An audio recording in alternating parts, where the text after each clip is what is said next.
അപ്പം നമ്മൾ വാഴത്തണ്ടിൻ്റെ ഉള്ളിൽ വെച്ചിട്ട് മുളപ്പിച്ച ഈ തൈകളെല്ലാം നമ്മൾ ഓൾറെഡി ഇതേപോലെ തന്നെ കുഴി വെട്ടിയിട്ട്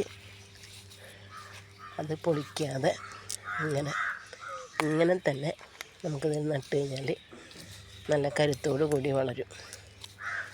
അപ്പോൾ വാഴത്തണ്ടിൻ്റെ ഉള്ളിൽ നമ്മൾ ഓരോ വിത്തുകളും വെച്ച് മുളപ്പിച്ചതാണ് ഈ കാണുന്നത് കേട്ടോ.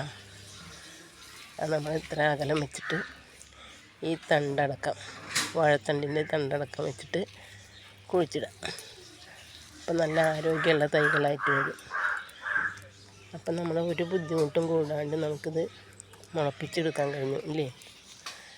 വേറെ ഒന്നുമല്ല, ഇങ്ങനൊരു വാഴത്തണ്ടിൻ്റെ കൈ ഉണ്ടായി കഴിഞ്ഞാൽ ഓരോ വിത്തുകളും നമ്മൾ അതിലിട്ടിട്ട് മുളപ്പിക്കുക.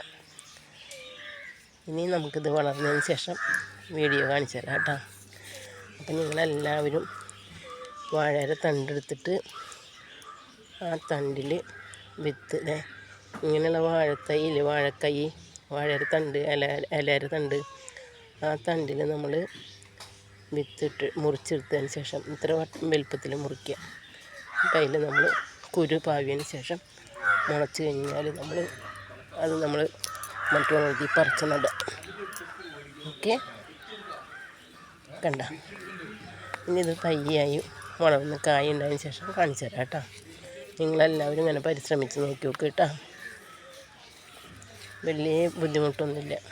ഒരു വാഴത്തണ്ട് ഉണ്ടായി കഴിഞ്ഞാൽ അതിൽ നമുക്ക് മുളപ്പിച്ചെടുക്കാം. ഇങ്ങനെ ട്രേ വെച്ചിട്ട് ട്രേയിൽ വെള്ളം ഒഴിച്ചിട്ട് ഇങ്ങനെ നട്ടുപിടിപ്പിക്കുക കേട്ടോ. ഓക്കെ.